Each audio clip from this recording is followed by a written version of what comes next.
Hello guys! For today's video, so ipapakita natin sa inyo ang isang welding process na tinatawag na ipkaw. At syempre, kami kasama tayong ating tropa na si Paring Jape. Ayan, so guys, ayan yung ating gagawin. Itong tinatawag na kabe ng barko. At gagawin nating proseso dyan ay vertical down or tinatawag na cashin. Ayan guys. Alright, so, meron ang gamit natin ay ipkaw. Ito ang feeder. Ayan. At yung puti na yan ay ang pillar wire. Ang gamit namin dyan ay 1.4. Alright. At ito naman ang holder ng CO2 or yung dyan lumalabas ang wire. At yan ang pindutan. At ito naman ang remote. So ang ating dyan ina-adjust ang amperahe at saka voltahe. Yung sa left side ang amperahe at ang sa right side ang voltahe. So 300 by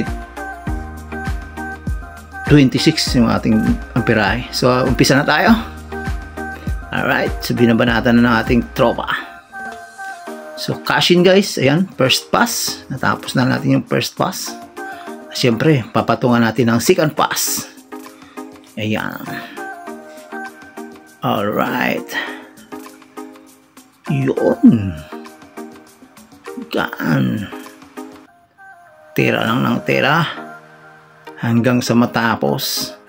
So, ipapakita namin sa inyo may kaya lang mahirap. Kaya lang wala kaming maayos na gamit para makita nyo talaga ang bed. Siyempre, or yung pinakalusaw ng hinang.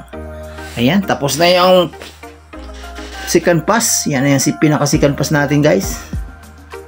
Alright, ayan. So, babanatan pa natin ng third pass. Banat! O yun. Banat. Yan. So, yung proseso na yan guys, ipkaw or flux core arc welding. At yan minadalas ginagamit sa mga paggawa ng barko. Alright, yan na yung pinaka third pass natin. At gagamitan pa natin yan ng pang fourth pass or pinaka last pass. Yan ang banat. Alright. So habang ginagawa yan guys, may tinatawag din yan na lock weld. Ayan, titirahan ng lock weld natin yan mamaya.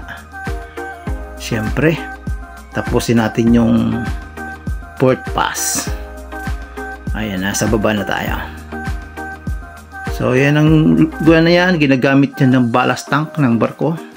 Yung ginagawa natin na yan. Ayan, tuloy lang. At gawin na natin yung lock weld or kadomaki. Bisa natin sa taas.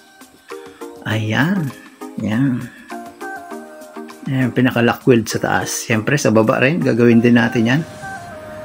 Alright, baba na tayo. Ayan. Alright. Ang area na yan guys, yan tinatawag na double bottom. Ayan na nga ang ating final piece. Alright. Kita nyo naman yung lock weld doon sa taas. At yan ang pinaka lock weld sa baba.